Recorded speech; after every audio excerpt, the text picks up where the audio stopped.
Hello,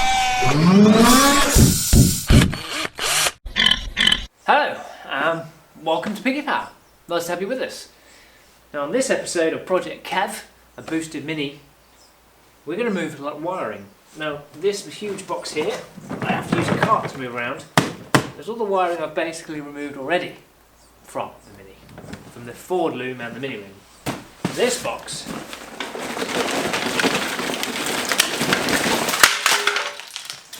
is everything that I'm going to remove today.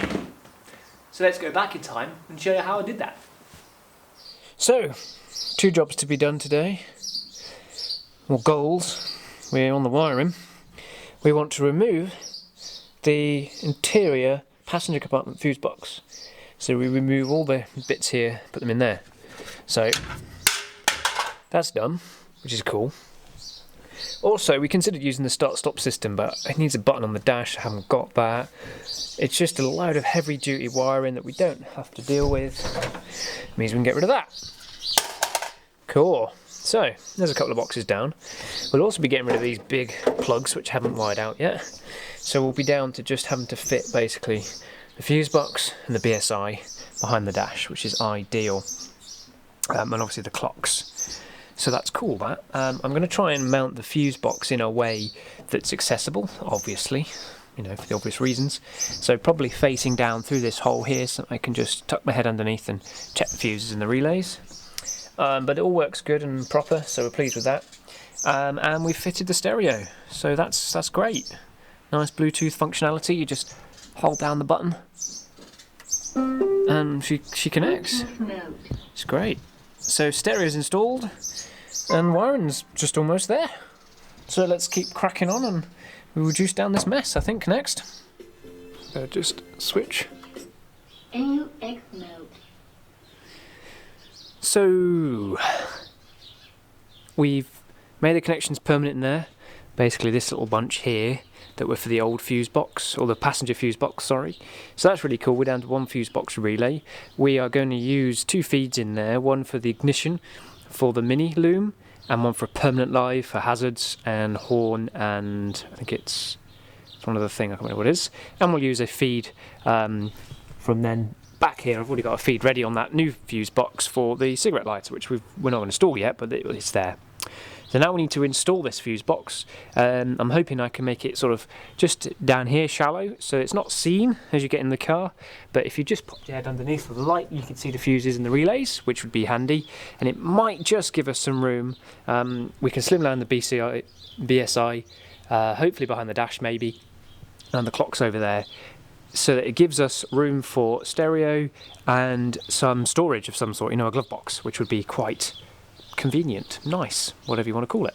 So what we've done is there's a couple of holes, original mounting, and there was obviously a huge box that went in the engine bay to all this, but there was a couple of holes, convenient, so we put some M6 threaded bar through it, bolted it in, and then used a couple of bits of rubber pipe to insulate it, 1, so it doesn't get touched, and 2, then we can run a bracket over the top. This keeps the wiring low, and then this bracket can span the gap, hopefully, so we need to make something out of steel.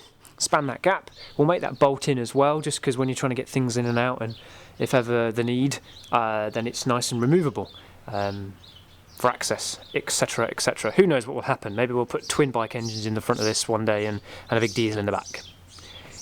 Never going to happen, but always got to think of the future. So that's what we can do. We'll make a little bracket, be his card that will run across there. Pose that up. Basically, it's going to sit something like that, which obviously looks a mess right now. And then it will just be visible from underneath. That might just give us room for a tiny little cubby hole there. Who knows? Well, we can try. So here's our plan. We're supporting the fuse box. Here's our plate that's going to go across. 2mm plate with a little lip added. Not beautifully, but it's done. Add some strength across there. Put the old rib nuts in. Now I could obviously have welded this plate in across there. That would have caused a couple of issues. One, I still think some straightening needs to be done to the dash. Welding that in would prevent that. 2, welding this in would mean the fuse box could never come out unless you cut all the wires off or unpinned all the wires. Don't really want that to happen either. So that will go across there, and we'll bolt that onto there, and then we'll put it into position, mark our holes on the back flange and the front flange. A couple of holes drilled in there, a couple of M6 little nice stainless bolts. And this wiring tab here, we'll probably remove it and just flick it round just to allow the plate to go in over there. So that was tucked in back there, but it shouldn't be much of an issue just to twist that wiring tab round, hold the wiring up there and the fuse box there, and then all the wiring will go that direction. Hopefully we can have a little bit of a glove box here. It won't be huge, but it is a mini after all, so it'll be a mini glove box for little gloves for little hands. It's cool beans this, it's cool beans. So essentially these wires aren't going to change in length. It's partly why I've put it where it is, so I don't have to mess with those wires. I quite like the position it's in, and load it a little bit. And if we're worried about contact at the back, you can just see there, put half pipe in there, half hose, and just twisted the tube, just twisted it slightly. And then what I might just do here is put a little plastic shroud around it, just here. I mean, you're not really going to see it, got to be pretty low in the car to see it. You know, see a heater box, etc. first, and matrix nasty pipes which are leaking. But I'm pretty happy with it, and it's nice and easy accessible to get in there. Other than these will cut your head off, but these are all going to come off. Don't need them, don't need that, don't need that. So those come off before we go to final paint, so that's cool. Righty ho ho. Fuse box mounted, stereo mounted. BSI is now mounted. It naturally has a little clip on the back that slides into a bracket. That slides onto the little lip on this, and then we use the little tab at the front, put a riv nut in here, holds beautifully, which is really handy because a couple of earths go straight to the earths here. Other stuff comes this way for the clocks, and then a couple of leads go towards the fuse box. So all the wiring can stay at the back once they've been tidied, so that's ideal. So all we're really left with making, we need to make a little bracket for the OBD plug, which is going to sit here, and we can then plug it in from underneath, which would be quite nice and handy, and then get rid of all this. So basically this wiring that comes in here from fuse box and ECU and back to the clocks and back needs to go from there to there, and currently it goes like that, because originally it went round the Fiesta like a million times, round the dash, obviously because it needed to, but it doesn't anymore. So effectively we need to chop there, connect with lots of tape and wishes, and it'll work fine. Yep. Even if I say so myself. That looks tidier. There's no random wiring, just sort of that would need carpeting over, which is nice. That still does look, I realise, a little bit like a nest, but there's a whole box of wiring I'll show you in a second that's gone. So I'm really pleased with that. Everything is behind the dash. We're going to have room for a stereo. Maybe a little boost gauge would be quite cool. Try and find a retro looking one. And maybe a little glove box there. Most of that wiring will actually basically sort of almost flatten down. So we'll get an odd shaped sort of glove box. We might as well make as much use as we can in there, and I'll make it removable so I can get to plugs and stuff behind there without having to take the dash out, I think. Same here, bit of room for a stereo and some gauges. These gauges will obviously somehow fit in there. This little lovely little Arduino thingy, frequency maker thingy, that needs to, well, let's be honest, a glue gun is probably going to get into place there, and we'll glue it in there somewhere we can get access to if we need to change it, and then put a little plug, 3-pin plug here, and again probably just glue it to that, so we can just take the BSI out as one little unit if needs be.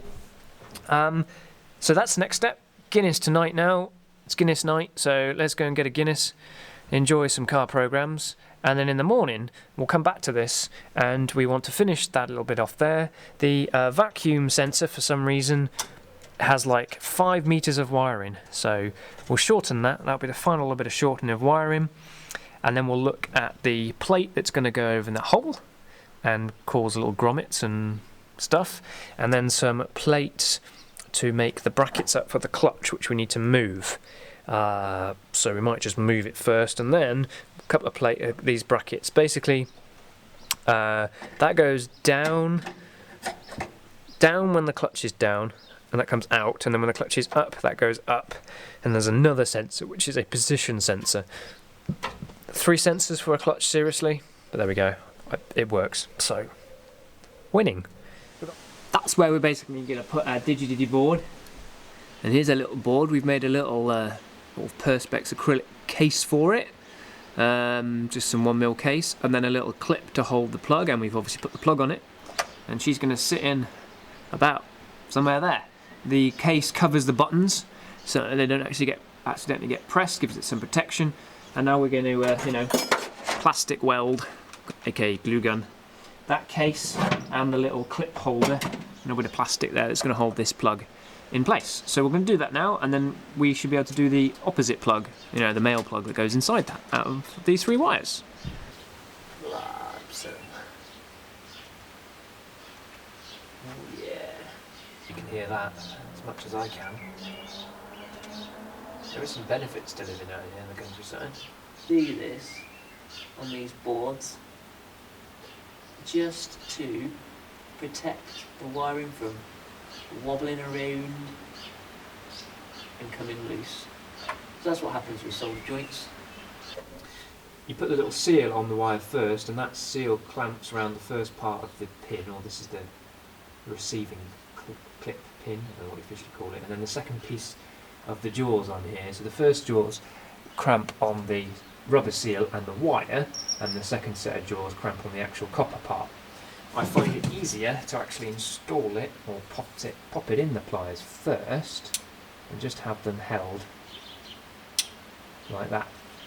And then you can get the wire and get it in exactly the position you want it. Check the copper's in the right place. And squeeze. And then you should have it like that. So the rubber's actually a bit far forward there, but the rubber ends about there usually. Cramps on with the first 2, and then the copper cramps on the second 2. So let's just repeat the process.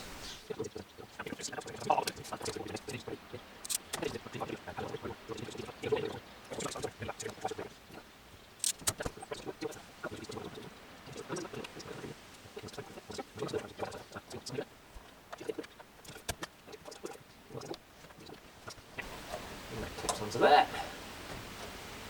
Winning. Okay, so here's our little blanking plate. She's going to be going in, obviously, to blank that hole, but with holes in it. So we're just going to open up, that's the cutout of the hole, as you look at it through the dash like that. We're just going to square up the hole a little bit. It's difficult to get one of the ECU plugs through at the moment, and we want it to be nice and easy to do that. And these 4 do fit nice and neat, but they're pretty tight. So we just want a little bit of room for error, which I need as much room for error as possible. And then they'll get plumbed in a bit like that. So we'll cut that to size to trim, and then maybe 4 little holes around the outside to help squeeze her on. With some nuts behind it, and we'll probably just bolt them in for now and then weld them in once we've got all the wiring out of the way. We don't want loads of wire and sparks into our BSI, and 4 20mm holes into this 2mm plate, and that should do our job nicely. And then when we've got all the wiring and the engine out, etc., we'll paint the bulk head, and then we'll add a nice bit of rubber edging so it seals against the bulkhead real nice. So that's the plan. So let's cut the other hole. This is the shape of it, so we're just going to square it off a little bit and add a little bit of end to it. And then 4 20mm holes in this. And then done. Right-o. That's how it looks from this side. Not finished, obviously. Well, it would work. And then just tuck you in from the other side. And that looks quite smart. Quite pleased with that. Yeah. Pretty pleased with that. So obviously we're going to have a rubber seal that will, seal it. And as you tighten these up, they tighten up on the cables. Now our hope, of course, is all the cables going to fit. They will fit. I will make them fit. I realised that I can't really weld these nuts on. I want to weld the nuts on with the plate all there, so it's just better for final fit. So we'll just remove the BSI, cover up the wiring. It's only going to take a couple of welds on each of those nuts just to make them stay there, nice and easy then for removal and refit. And then we'll move on to the next job, which will be taking a plug off like this with all 58 pins or whatever is still in it, probably about 60 of them, and thread them through the plate and the grommet, the gland, and then put the plug on the other side. So we've got 2 of those plugs to do. Main cable, that's easy to do obviously, and then fan wiring, which is just 2 cables, thick cables, which we might put a third in just at the gland point with some shrink wrap, just to make it oval round rather than oval, because the oval doesn't seal and the round does. So we might put a little like extra cable in just for an inch where it's going to be, shrink wrap that on, and that'll be our sealing point for the gland. That should work just fine and dandy. Right, let's get the welder out, tack those on. Okay everyone, here we are, installed, back everything in place. I think what I left it at was the welding nuts I was just doing, so I've done them, and then spent a good part of 3 hours unpinning the 2 plugs, pushing them through the grommets, little glands things, repinning them in, along with simplifying some of the wiring because it was unnecessary. You know, it had like a junction point for a load of the stuff. But battery's about to die, so let's quickly show the other side. So that's how it looks the other side, coming through the bulkhead, and obviously there won't be any gaps once we've tightened up. So that's how it'll probably stay now. We just need to find a place to put this. It'll be here somewhere, and extend the wiring. Wiring in the fan. We need to fit the fan for that, and also the clutch. That's probably the next big thing to do now, is move the clutch. I keep putting off. So move the clutch and fit all the little brackets for the clutch pedal switches, because I keep having to press them manually to get it to start. But it all works. And then finally, a little bracket to hold that just there somewhere. That would be nice. Easy plug-in for all the times I'll have to plug in, because it's a Ford. But it works. Winning. I like it. So other than obviously some tape, we'll do that when it pull it out the last time. We're done on the wiring side, really, bulk wiring. Just a couple of brackets to hold a couple of things, and we're golden.